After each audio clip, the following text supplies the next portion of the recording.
I think of AI as a crane for the mind because it amplifies your intelligence and it amplifies your effort and enables you to do things that were not possible before. That is where human judgment, human intuition, and human compassion come in.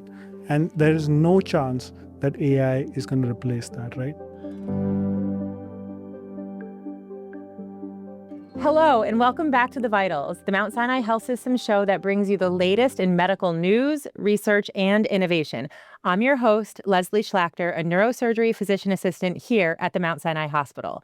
Artificial intelligence seems to be everywhere these days. It can write essays, generate images, but perhaps nowhere near its greater potential or its stakes higher than in medicine. But what exactly can AI do in a hospital? Does it really help practitioners make better decisions? And what will healthcare look like in 5 or 10 years from now as AI becomes increasingly woven into everyday clinical practice? Joining us to answer these questions are two leaders helping us shape that future from different perspectives, Dr. Robbie Freeman and Dr. Girish Nadkarni. You guys, thank you. This is very exciting. I'm happy that you guys are here. Can you guys just give us like an overview of how we're using it here and how you've heard it makes us so much happier? AI is being used from the back office to the bench to the bedside and back again, right? From the back office, it's tasks that are administrative, right? Revenue cycle, billing, coding, other tasks that are very administrative in nature. To the bench, it's being used for research to make new discoveries, but also to help research across all of the administrative functions that research needs. And then at the bedside, which I think is the most exciting part, and the stakes are high, it's being used for clinical decision support, but also things that sort of bring the joy back to medicine. For example, Robbie's leading the Ambient AI, where as a physician, you can talk to a patient. Or a PA. Or a PA, sorry. Or a nurse. Or a nurse practitioner, or a nurse. Or a nurse. As a clinician, right? Yeah. I was saying physician because I talk to patients. As a clinician, you can talk to patients. And before, you had to like turn over to a computer screen and like type in your whole note, sort of breaking the relationship and leading to discontinuity in care, right? But now it can hear the whole conversation and it can transcribe it to a note. And that gives back sort of time to the clinician, but also relieves them some of the cognitive burden of having to remember and type the note. And that gives back more time with patients, right? So that's a pretty powerful example of how AI is being used in healthcare. I think conceptually, I think of AI as an arbitrage of intelligence for time. So it gives back time to you in your daily life to do things that you really want to do, but it also gives you adequate time to make a decision for a clinician to make a valuable decision for a patient, right? If you have, instead of 5 minutes, if you have an hour or 2 hours or a day to know that the patient is getting sick, that's sort of time that you can have to actually make an actionable decision that can change your life, right? But Robbie, what do you think? We're really thinking about what are the ways that technology and AI can support patients along the care journey. One interesting example, and we just published on this in the New England Journal of Medicine Catalyst, was looking at, thank you, Girish was a co-author, and one of the things that we looked at was how can AI support patients when they start having symptoms? So we created, in partnership with a startup, a product that we call Check Symptoms and Get Care, where as soon as you start feeling unwell, you can start chatting with AI with those symptoms. We can match those symptoms with evidence-based guidelines and then put patients in the driver's seat for where's the best place for them to go get care. I've seen this on the app. Exactly. It'll be like, do you want to see this person 3 blocks down the street at 4 o'clock? Yes, I do. Exactly. Yeah. And so we co-design that with our patients. We're having focus groups. We're talking to them. We're hearing from our patients. Where can technology support you along your care journey? And then AI is one of those tools that can really help us just reimagine how we deliver care and how we can support patients in the time of need. That's amazing. So there is like the patient side of things here. And then there's the clinician side of things here, which, by the way, also affects the patient. But I'm just going to echo what you said, because for me, I've been practicing for almost 20 years, and there is no better feeling when I go into a new consult or a follow-up, someone I know or someone I'm trying to get to know, that I click the button on my phone, I know it's listening, and I can actually like not turn away. Yep. Like I'm listening, I'm touching, I'm doing all the things I'm supposed to do, and I'm not at my computer. Okay. And it's just like, and then when it's done, I don't have to do any of that. Like my notes are done. It really makes it not only a difference in my life because I can get to the gym on time, but I am connecting with my patients so much better. It really is a big deal. Yeah, and from the patient perspective, that's probably a much better experience as well, right? Your clinician is focused on you, not like turning to the screen every 5 minutes and typing it in. And I think patients actually love that, right? And we've heard from providers that said, because of this tool, I'm going to practice for more years. I was thinking about retiring, but now that I have this tool that supports me, I'm going to spend more years in practice. And so this is one of those technologies that has been such an overwhelming success, and the feedback has been so positive. We've now scaled it to over 1,500 providers, and we're live across 2 hospitals. Yeah. We continue to scale this at a sustainable place. Are you guys able to, we have like so many AI things to talk about, just like the agenda is long, but let's just stay here for just a moment. I was just talking to an oncologist who has this, but the thought of teaching it and optimizing it stresses her out, so she hasn't used it yet. So what percentage of people that have this technology are in that group where it's like stressing them out? How do you help them? So I think there's a very small percentage of people in that group who are worried about like teaching it and optimizing it. And that also is like a little bit of a misunderstanding, because the technologies doesn't need to be optimized for that particular task, right? It obviously gets smarter as, more data flows through it, but you shouldn't take a special effort to like teach it or optimize it, because just get started, because it learns better and better from interactions, right? That's right. And we started with some of the general kind of areas, particularly areas like primary care, knowing that as we get more and more specialized, that there is some tooling that the specialist can do in the way they set up their note that could really align with how they're using Ambient. So I think to Girish's point, it's probably not a technology limitation, but some of it is how you can set up the templates you use in your practice to align with put the Ambient. technology in your smart phrase. Yep. Exactly. Yeah, but it requires a whole 6 seconds of optimization. Yes. Yeah. What other tools, other than the scribe, what other tools can we as practitioners be utilizing that we have right now at our fingertips? So as clinicians, I think along with this, if you think about like the clinical encounter, and the first part of the clinical encounter is talking to the patient, sort of getting their story, right?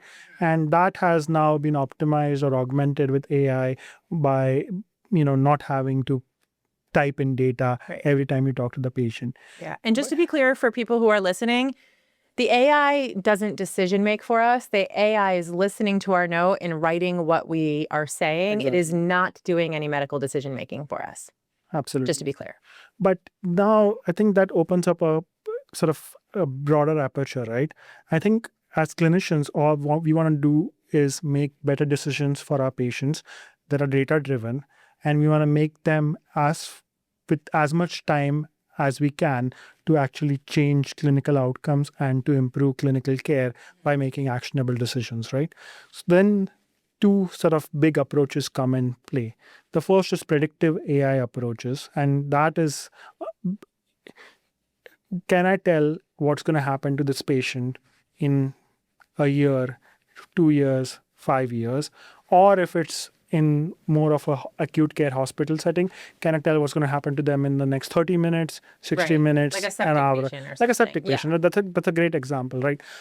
Because human beings are not great predictors of what's going to happen in the future, right? Sometimes they are. Like as a clinician, sometimes you can look at a patient and say that this patient is sick and needs help, right? But that varies between clinicians, and you probably can't tell an hour back or 2 hours back if the patient's not looking sick that they are going to get sick. Right. And more importantly, no clinician can tell among all of the patients in the hospital who's going to get sick in the next hour or the next 2 hours. So predictive AI can actually help with that by giving you sort of among all of the patients on your census or on your list, which ones are the likely 2 or 3 that might be sick in the So it's next. screening like their vitals, their Exactly, weight, all their of past that. medical history, what their ABG is showing, and they're saying, hey, look out for this guy. Look out for this guy, right? But it can, I think, go one step beyond that, right? So I do a lot of work on electrocardiograms, ECGs, and most patients get them preoperatively as part of routine health maintenance anytime they hit the emergency room. And it's one of the most utilized tests, right? But from a ECG, just the waveform itself, there's a lot of information present in there that can tell you a lot about the patient's health status. For example, you can look at an AI algorithm can look at an ECG and say what the ejection fraction is. No cardiologist on the planet, as good as they were, could look at an ECG waveform and give you a quantitative, precise estimate of the ejection fraction. The ejection fraction is, how well the heart is the heart functioning. pumping. Yeah. You're saying AI can look at an EKG Yeah. and tell you what the ejection fraction is. Absolutely. That's magical. It's mathematical. Are we doing that? It's mathematical. Yes. So we are in the process of rolling out this program in which we can look at all of the patient's ECGs in the hospital and can tell you within 5 error points what the ejection fraction is and then put them into care. Because if you diagnose heart failure early, there's a lot of things that you can do in order to not just prevent progression, but in some cases reverse heart failure, right? You have to put them on medications, you have to refer them to a cardiologist, you have to get them appropriate imaging, all of those things, right? So that's another an example. And then clinicians need access to the best information and the best evidence that's available out there in a conversational fashion. And that's where sort of large language models, which is the modern AI, can summarize information from everywhere and present to them in a conversational, ready to understand summary. And we just started some of that work. But Robbie, what do you think? Yeah, I think that probably the hospital that best kind of adopts AI is going to have the best kind of quality care, safety outcomes. Mount Sinai's done a lot around how do we use tools like AI to keep patients safe in the hospital. So as Girish mentioned, predictive analytics in the hospital, we have tools that help us understand who may be likely to fall and have an injury, who may be likely to become delirious, who may be likely to be at risk for deterioration. I think as clinicians at the bedside, sometimes you would look at the patient and you would just get that sixth sense, like, oh, something's going to happen, right? And probably you were picking up on some patterns, somewhere, but the algorithms do that really well. Yeah. And so I think that this ability to use AI to figure out how do we keep patients safe becomes really important. And then I think now with generative AI, we're seeing for certain key points of the care, especially on the inpatient side, we're seeing where AI can do things like summarize what's happened over the shift so that when we do a handoff, we can see what's happened over the last 12 hours, how has a patient progressed towards their care goals, and make sure at that shift change, which can be a time where information can fall through the cracks, AI can make sure that all the key elements get passed on to the next member of the care team that's going to care for that patient. So it seems like AI is here to keep the patient safe, patient safety, their health, practitioner happiness and time, but also like hospitals making money. Is there a way, do we have AI right now working for us to catch medical waste? And by medical waste, like, for example, I saw a patient yesterday and I went to go order a whole bunch of tests. And then at the last second, I was like, let me just check hair everywhere really quick. And I saw that this patient had just had these things done a week before.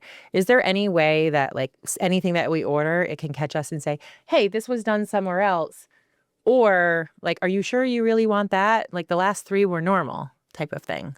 So I think we're working towards that. And that needs to be rigorously tested and evaluated because that almost gets into clinical decision making, right?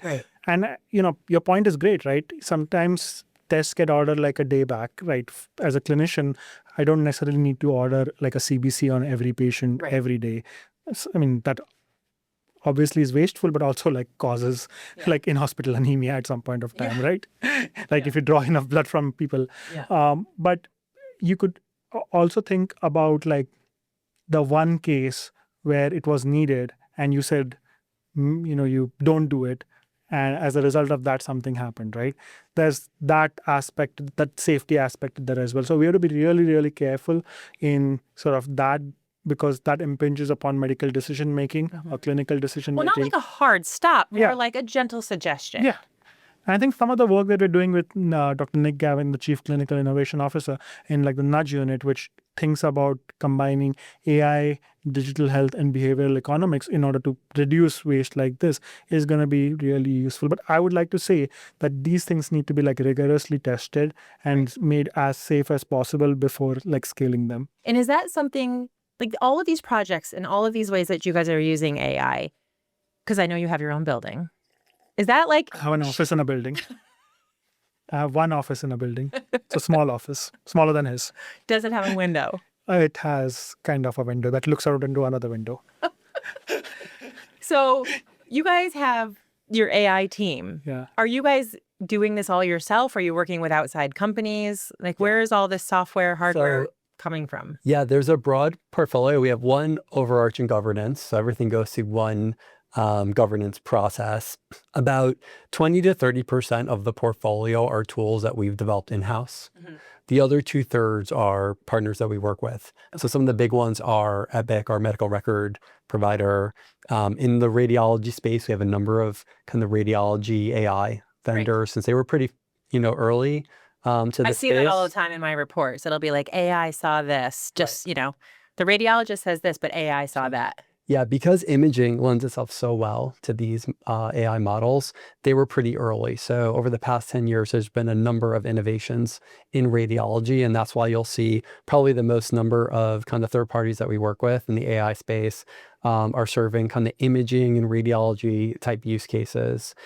But one of the things that we've done that's been a real innovation under Girish's leadership in the AI department was creating what we call an assurance lab, so that any AI that we use, we can test rigorously. So anytime we get a request to work on a new kind of AI project idea, and for the things that we've implemented over the years, we can score them and we can look at what is the risk of something going wrong if this tool were to fail.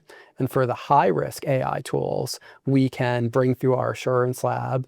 Dr. Ankit Sakuja is the leader running the assurance lab, where we bring all these models through, we test them rigorously, and then we can have a performance report so we can know, how did these models work? Is there bias? Does it work as kind of advertised? And make informed decisions around the AI products that we decide to use, in particular for those that we use for our clinical care. Right. So these misconceptions that people have that like AI is going to replace doctors, that is just clearly not the case. You guys test I don't believe everything. that will happen. I don't. And Robbie, I'd be very interested in your opinion, not just doctors, but let's talk about clinicians in general, right? I think that's a very important topic to talk about. So thank you for bringing that up. AI is great at pattern recognition and pattern matching, because at its core, that's basically, these are giant pattern matching machines, right? But at the same time, medicine does not exist in just pattern matching. I think, it's not a series of yes or no decisions, right? As clinicians, take off your tech hat for a minute, Robbie, and go back to your clinician hat. Medicine is never a series of yes or no decision, right? Every decision in medicine, in clinical medicine, is different. If you're a physician, you're a nurse, you're a physician assistant, you're a APP, whatever. Every decision is different because every patient is different. Right. And that is where human judgment, human intuition, and human compassion come in. And there is no chance that AI is going to replace that, right? I think, Steve Jobs once said that a computer was a bicycle for the mind. And that's a very good analogy. Right. But, and this is not my analogy, it's someone I respect deeply who thinks about this. I think of AI as a crane for the mind, because it amplifies your intelligence and it amplifies your effort and enables you to do things that were not possible before. Like a human couldn't move a 2-ton piece of rock, but a human is in control of the crane moving that 2-ton piece of rock, right? So it's an amplification and an augmentation for your effort. Now, will there be parts of the job that get replaced or automated? Yes, but that gives you an opportunity to build something bigger and better, and new jobs and new parts of the job Right. get created that are uniquely human. And more time. More time, More exactly. time, just creating more time. What do you think, Robbie? Yeah, I completely agree. It's very clear that AI, there will not be replacing many aspects of the work that our clinicians do. And although as the technology evolves, our ways of working evolve, I see a future where this technology can really free us up from what has been a burden of documentation and administration and really give us time back to spend with patients. And for the first time, you can see a future where you can, in the hospital, literally walk into the room, have that kind of discussion with the patient, and through voice AI and through vision AI, we can capture that without having to even touch a keyboard. Wait, And- can you do that? Can I pull up, if I'm on my haiku and I want to put in a note because I'm rounding on a patient, how do I use AI in that? Because I Something thought I we're could only working do it. on. Yeah. And so Right. we're live at 2 hospitals with our nursing team on the inpatient environment for a lot of the kind of EMR-based documentation to use ambient AI that can fill out things like shift assessments and flow sheets and notes. And so we're quickly getting to that point where you'll be able to pull out So ready for your that. haiku, but we can take it even one step further. Yeah. I think the ways that we're designing the hospital rooms of the future is that we'll have embedded in the room the technology so you can walk in and have that interaction with the patient, and you won't even have to pull out your phone. You can just have that natural interaction, and we'll be able to Will it just document on the sense back that end. I'm in there, my haiku is in the room? Yeah, so besides, 2 important technologies come into play. One is voice, which drives a lot of the ambient documentation, Right. but we're also thinking deeply about vision. So how could the AI eyes in the room help, first off, keep patients safe? So make sure that we're looking out for things like who may be at risk for falling or developing a pressure injury, because if they're not moving around in the bed, they can be at risk for pressure injury. Who could be at risk for deterioration, because the vision AI models can look at you and get a sense of what is your respiratory rate and temperature, even things like blood pressure and SpO2, and then also help with documentation so we can know that Leslie walked into the room, talked about X, Y, and Z with the patient, and we can capture that within the EMR seamlessly. That's amazing. Do you know what I think about sometimes? Because clearly I think about AI in my sleep.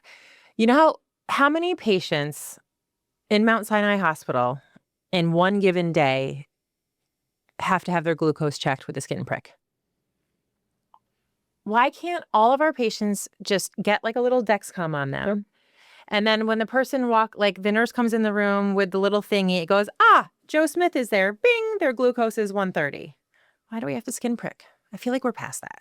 There's actually a project with a really innovative nurse at one of our campuses that's working on just this, an IRB project around giving patients a wearable patch instead of having to prick their finger. So Yeah, because they can leave it on for their whole hospitalization. Exactly. I think we're past this. Yes. Okay, so this is happening. This is happening, and I think you're spot on that, in the future state, we can just give you the patch and we won't have to, I remember having Just all those walk in times the having room to and it prick. goes, yeah.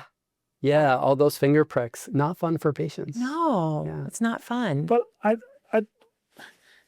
you're a neurosurgery PA, so you have to maintain glucose in Yeah. post-operative surgery. No, we mess it up because we give them dexamethasone. Yeah, and it's sort of continuous and laborious to sort of titrate the glucose and the insulin drip, right? Yep. And that keeps patients in the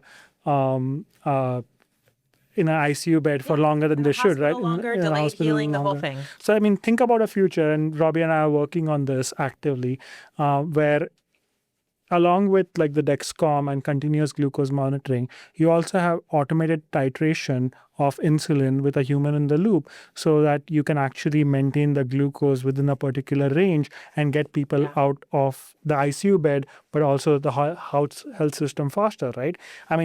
Otherwise it's prick, titrate, prick, titrate, prick, titrate. Sliding scale, it's a whole thing. It's a whole thing. So give me a couple more of those. Give me a couple more of those can't wait for this to happen AI fixes. Do you want to talk about Genomics and the Mount Sinai Million? Yeah, that's a good one. You should talk about it.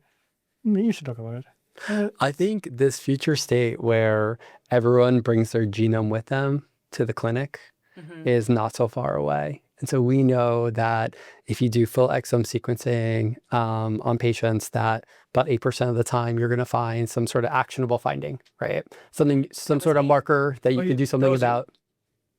And so, as you know, though that can have a really big impact on how we care for patients and manage patients, and especially for those actionable findings, we want to make sure that that becomes part of the care plan, right, for patients. You really want to build business at Mount Sinai? Check everyone's genome.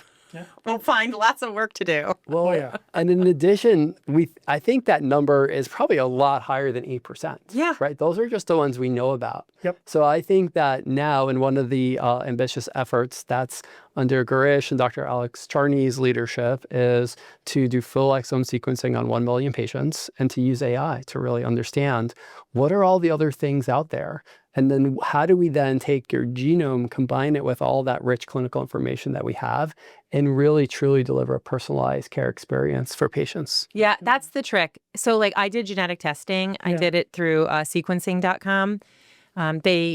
It was just like a salivary test, right? So you do the salivary test, you send it in, a week or so later, your whole genome comes back to you. And mine said that I have some sort of genetic mutation that makes me not respond to Coumadin. Lovely to know. Lovely to know. Yeah. And then the second thing is that I have a very high risk of heart disease. Now, put that together with my family history of heart disease. I called one of the cardiologists that I work with. I went in for a calcium scan. I have a 55, which for everyone I know has a 0. So like everyone, I thought I was going to have a 0, but I don't. So it came back at a 55, and I'm in the 98th percentile for my age, race, and gender, which means only 2% of women my age have worse scores than me. So that's great. So now I'm getting like my stress echo and everything. I'm starting medications. So I have heart disease. But that's just like a standalone test. That is not integrated into my Epic medical record or anything else. So let me ask you this, right? And if you don't mind sharing, right? I'd love to. Would you have gotten the downstream clinical testing if the initial stimulus of getting your high-risk genetic result were back? No, I would have kept doing what I've been doing, which is just getting my blood tests every year, like going to my primary care and getting like my basic stuff done. And the blood test, did it show anything? So my blood tests show, so I've had high cholesterol for years. I've been on 5 milligrams of Zocor for a while. Yeah, me too. No, and so I was on 5, like didn't respond at all. So they put me up to 10, like a little bit better. And then, so that was last year. I'm actually due to go back to my primary care now. And it's probably going to be terrible. But no, I would just keep doing all of that and listening to what I would not have gone for that extra test. Yeah, because I have a very similar story like, regarding me, right? What's your calcium score? 105. Oh, 105. Yeah. Oh, and how old are you? I'm 40. Oh, so we're like hanging out in the same boat. Yeah. What dose of Zocor are you on? Now I'm back on 20, but... Do you take that new one, the Repatha? No, but the Repatha is coming in pill form. Oh, you're going to do that. But I also started on like Ozempic because it cuts your cardiovascular risk. But the story is very similar because I got my genome sequenced from Mount Sinai and I, signed up to get my results back, and my cardiovascular risk was high as well. And it makes sense because my dad has type 2 diabetes and his cardiovascular risk is high. Right. And that's why that kicked off the whole chain for me. That's why I was just curious to hear your story.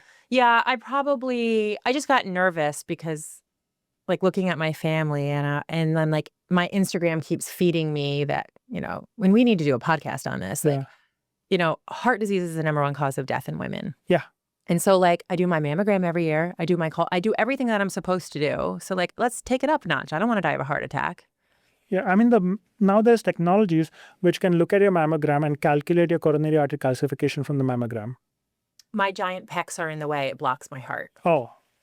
No, but you can actually calculate the mammary artery calcification, which correlates strongly to... Oh, that's interesting. Yeah. That's really interesting. Are we doing this? No, I think we're in the process of doing this because how many mammograms do we do a year? So many mammograms. Yeah.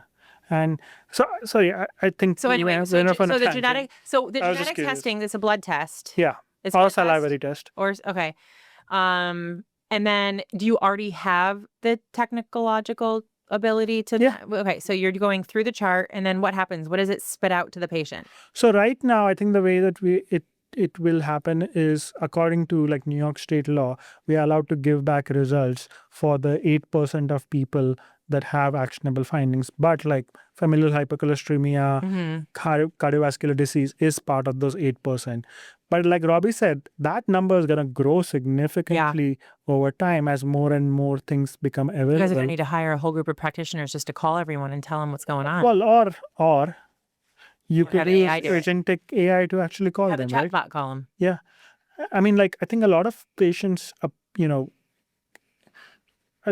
least 80% of patients in studies wouldn't mind the first outreach for a follow-up test or a follow-up scan being AI, as long as they know that they can escalate to a human anytime that they want, right? And this is actually good because you can reach scale, right? That's right. Yeah, and I think the generations coming up, like they prefer that. Yeah. Like for me, I always laugh, like my patients who are, 60 plus, they all want phone calls. 30 to 60, they want their my chart. And then like the under that, they like just don't want to be bothered. Like they just like don't want to like send them like an SOS through a chat bot. I would imagine if they're signing up for that, they would be fine with like some AI communications about all of that. Yeah. And we're thinking a lot about that on the channel. Communication we can take based on patients letting us know their preference in our app. That will decide, do you get a phone call? Do we text you? Do you want an email? Right. Do you want all the above? And so we take those preferences, and that drives how we do these kind of outreach communication, both for the human outreach, but also for the voice AI agents that call patients today. Cool. Hold on. You were making me think of something. There was a question in here that I wanted to ask a little bit differently. That'll be fun, right? What? The Mount Sinai Million. Are people signing up for that? Yeah, we've signed up like The Mount Sinai 400,000. So are you hitting the numbers that you were hoping for the Mount Sinai Yeah, Million? I think so. But I think we now need to like ramp up giving the results back to patients. One of the things we did that was, I think, fairly innovative was build that consent process into our app, check-in. Yeah. So when patients check in for their appointment, they can see they have the ability to opt in if they decide to do so. And so building that into the digital experience, I think, helped get us to that. A lot. Yeah. Yeah, that was actually what I was going to ask. So like for me, when patients come in, they'll be like, do I have to do this, this, and this? But there are patients that are concerned about their privacy, that the information that you guys are going to get is going to be used in ways that, some people just want to know if it's going to benefit them, but they also want to like, are people going to know my health information? So how do you handle privacy when it comes to this? So I think privacy is like one of our biggest values, and all of the information is within our secure infrastructure and our secure firewall. We think about that all the time. And I think that is also something that we try to communicate to patients, that this information will not be shared without your express consent with anyone outside, but it's two things, right? The more information you share with your health system or your provider, the more opportunities are there for knowing something more about your health, helping you. But then it's also a broader altruistic thing, right? The more information you share, like people everyone benefits, right? Everyone because benefits. you need that scale of studies. And that's the benefit of going through a health system like Mount Sinai versus some of the consumer-facing, the type of thing 23andMe used to offer and other consumer-facing products. I think as a health system, we put the trust, safety first and foremost. But I think there's a good conversation to have at some point of time about the consumer-facing AI that's coming up, right? And I see both sides of it. And there's an absolute need for it because a lot of patients don't have access and they want 24/7 care. But there's also like a dangerous side to this where, if you start treating it like your clinician and it tells you something that's obviously not concordant with clinical guidelines, if you believe it, there's potential for harm there, right? Like there's... Yeah, but Robbie said he's testing it in his lab. Yeah. No, we were testing all of those things. So you talk about the ChatGPT health paper. No, you should talk about it. No, it's something that Girish and I and the team talk a lot about is kind of the level of kind of testing safety. So our assurance lab tests the internal tools, so things that we would use with our own physicians or our own patients. Like that app thing we were talking about. Exactly, like check symptoms and get care, the symptom checker, as an example. There's also all those tools. There's also the consumer tools that people may just find. Patients may download ChatGPT on their own. I or see go stories on that regularly. Good stories or bad stories? Like ChatGPT told someone not to worry about their symptoms and they had end-stage cancer and to trust in God because they were a preacher or something. Yeah, there's a lot that we don't know yet. And one of the things we saw in the study that we had recently published was that oftentimes tools like ChatGPT don't do a great job triaging. They often either over or under triage, and sometimes they miss really important safety flags from patients. So we don't think that using them for deciding where to go for care, for triage, for serious safety types of questions, that they're giving the best guidance. And I think there's more research coming out regularly, I think, showing that. Take all of what you believe to be that human error and compare that to like what chat like a bot would. Similar? I mean, so we've done the follow-up study comparing it to like actual humans and real world data, and there's still significant number of over triage or under triage compared to like a nurse line triage or a physician line triage or a PA line triage. So that comparison has been done. Now, don't get me wrong, I'm not saying humans are perfect and humans are not perfect, but there are things like no clinician would miss, like no licensed clinician in their right mind would miss like safety signals, right? Because these are large pattern matching algorithms, there are decisions that are made on the back end, either architectural or guardrail decisions, that things will get missed. Now, I'm not saying that that you should compare them to an absolute unachievable standard of 100%. But even if you compare them to a human standard, they should be tested and rigorously assured. And more importantly, there should be clear language to patients, like telling them that, use this for guidance or advice or dietary advice. Go to the ER. But the system versus go to the ER, right? Or talk to like a clinician. Right. Yeah. That or I think, a symptom checker. or use a symptom checker, right? Yeah. That or use like a health system, right?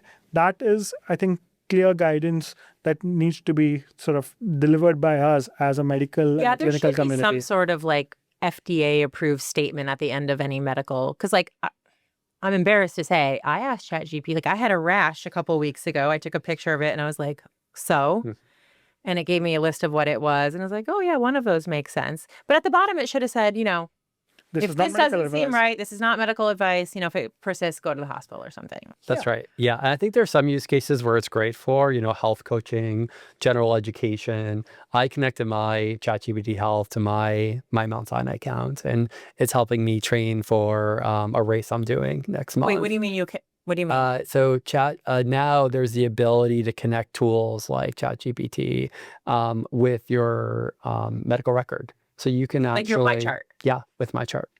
And so it can actually, and with your, if you have an iPhone, Apple Health, if you have an Android, Android Health, and wearables. And so it can actually look at things like your sleep, your steps, your laboratory tests, and kind of put the picture together to help come up with a specific kind of coaching plan. And so a separate podcast, so you can teach us how to connect our Apple Watch to our My Chart.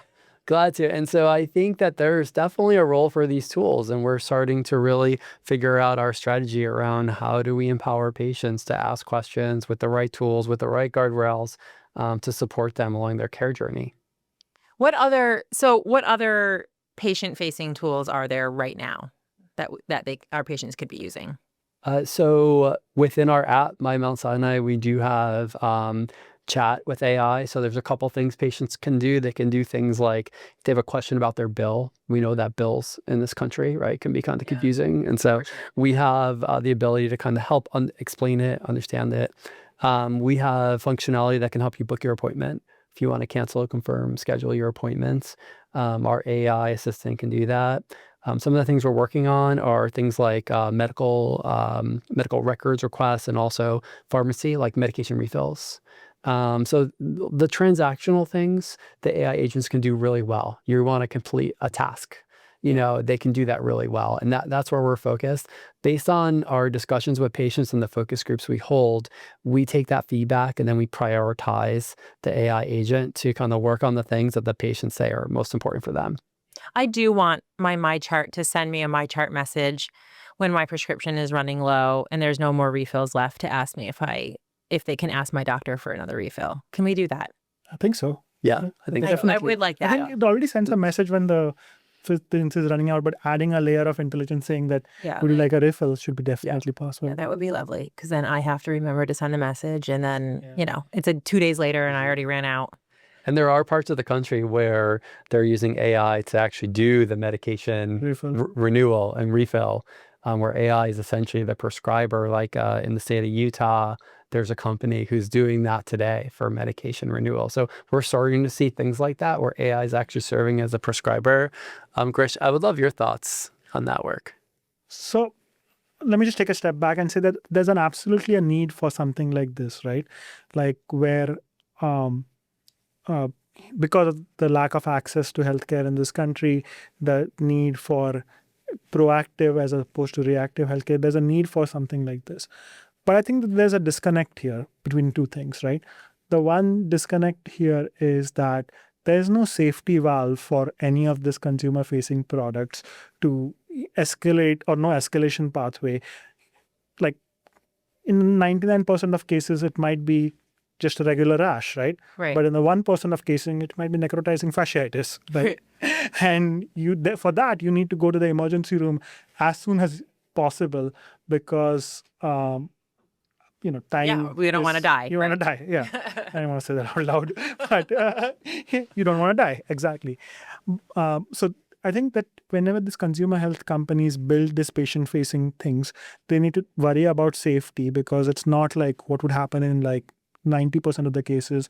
It's what the long tail distribution of the remaining 10% that you have to worry about, because that's where, this as a clinician, 90% of patients are going to be safe at any point of time. It's 10% of patients, and you sometimes don't know which ones that might have bad outcomes, right? And it's a 10% that you have to worry about. The second thing I think is they need some sort of interaction or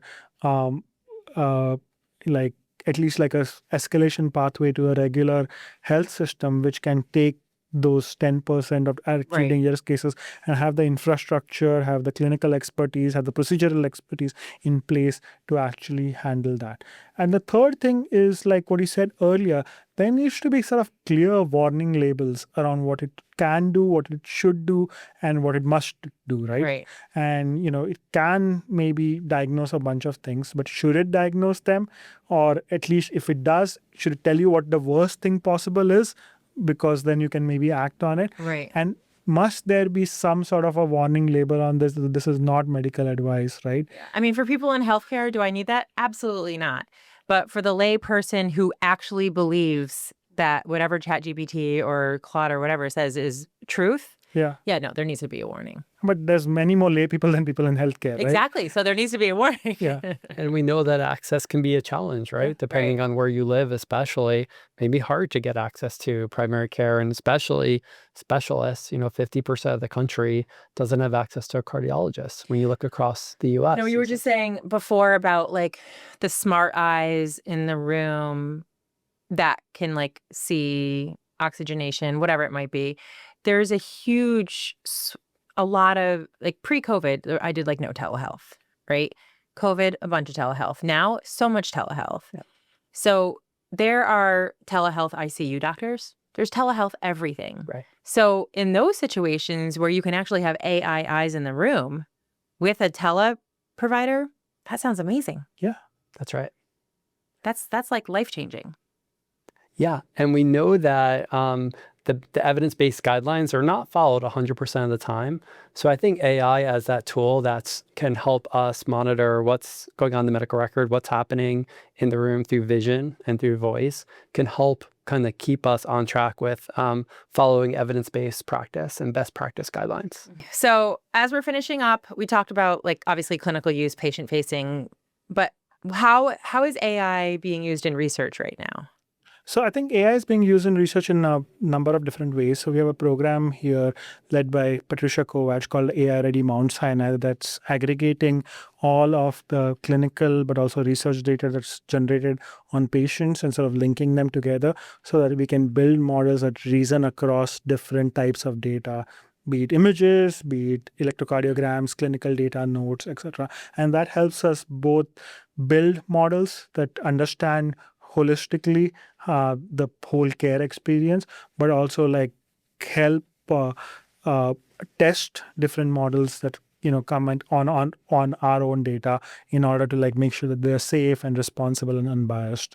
But I think that the most interesting part about Mount Sinai and One Mount Sinai is that the gap between research, translating the research into clinical practice and then making into the clinical practice is very, very small, much lower than other places.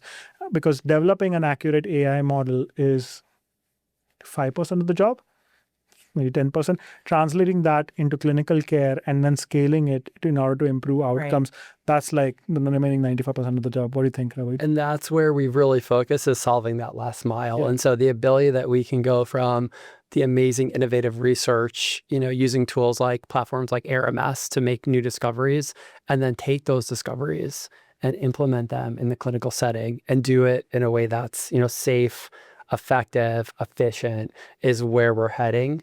And I think there's so many examples of where we've seen that work well, where we're empowering both the care teams and patients with this technology. I love that. Okay, so as we're finishing up, you guys spend a lot of your day talking about and working with AI. What would you guys both say your biggest pet peeve with AI is, whether that's like here within the hospital or just on your own personally? I think there's still a challenge with what some people call AI slop, meaning you may have AI create, let's say, a long, PowerPoint presentation or Word document, and like a lot of the information on there may look great at first, but when you dive into the details, there's a lot of filler information there. So I think we need to figure out how we start to manage AI slop. My biggest pet peeve is when people outsource their thinking to AI. And that, I think, is dangerous. Like in the workplace? Anywhere, right? Like basically, I think that goes along with AI slop. It's AI slop. Yeah. There was an interesting article that's saying that you should only be allowed to use AI after you're 40, because by that time you developed your critical thinking skills. And I think that if we give access willy-nilly or people start using AI to generate AI slop, they're gonna stop developing the mental muscle, the critical thinking skills, de-skilling or never skilling, right? Skilling. Never learn those skills. You didn't have de-skilling is a big thing because you had the skills and you lost them. But like the bigger problem is you never got those skills at all, right? So I think that we need to reimagine education. Like you should only get to use it if you've put in a certain amount of thought first. Exactly. Like you paste something in or ask it a question and it's like, no, you haven't done critical thinking yet. Yeah. We can't answer. I forgot to add earlier that one of my favorite uses of it is like I am very statement oriented and fragment oriented in my responses to patients, and it can come across just short or firm. I don't like it. So I use that feature where you say like, make this sound better, right? So I do that little thing that looks like a little whatever. That's a great use. And I say, please like make this sound so much kinder and thoughtful. Like I'm answering it. It just doesn't sound great. Yeah, but that's I love augmentation, not outsourcing your thinking. That's helping. No, I know. I'm just saying, like, I forgot to add because I was talking about the AI scribe, but I also use it for like my chart messages and responses to things because I give like a painfully terrible response and then it makes it sound amazing. Yeah, and I think on our learners, like I'm pretty amazed. I recently spent time with some of our students here, and they've kind of brought AI into their whole operating system. Like they talk about how AI helps take their notes, and then they use AI to then turn those notes into a podcast that they listen to going to and from class. And then that podcast turns into like flashcards. So they're using it to like help them learn. And so maybe they'll become smarter, that they didn't have to go through all the critical thinking. I don't know. It's a slippery slope there, right? Like basically, if you don't exercise that mental muscle and do the hard work to start off with, it could help you learn faster, but there's, the learning about learning that goes away, right? We're going to have to figure that out. Yeah. It comes up when we think about, how soon should we give a clinician ambient? Yeah. Should it be a student? Should it be a fellow? If we wait till you're an attending or you're out there practicing? No, I think they have to figure it out first. That you have to. I think you have to earn it. I think that I feel like I'm at a phase where I am so grateful for AI, because I will say, hey, this is what's going on. This is what I think. This is like, these aren't, whether it's clinical differentials or whatever. And then sometimes it says like, have you thought about this? And I'm like, I didn't. Thank you so much for telling me. It really has tremendously augmented my ability to do things, and I think for the better. But yeah, no, I think you need that critical thinking background first. You really because do. you I have expertise because I did it myself. You did it yourself. You said you walk into a room and you have that gut feeling. It's not a gut feeling. It's experience. Yes, exactly. It's like you need that. You don't want to lose that. So I think we have to reimagine the way of doing things, the whole operating model of healthcare. And this is a good time to do so. Yeah. This is an excellent time to do so. Just develop a protocol where it scans your frontal lobe to see if it's fully formed with good critical thinking. And if it has, you've been granted access to the AI. So that's all for this episode of The Vitals. I'm your host, Leslie Schlachter. Subscribe to The Vitals and Mount Sinai Health System's other programming on YouTube, Apple, Spotify, or wherever you get your podcasts. If you have a question for the show or an idea for a future show, you can email us at podcast@mountsinai.org. If you want to learn more about Mount Sinai's work in artificial intelligence, digital health, or if you want to connect with one of our experts, you can scan the QR code on your screen or you can click the link in the description below.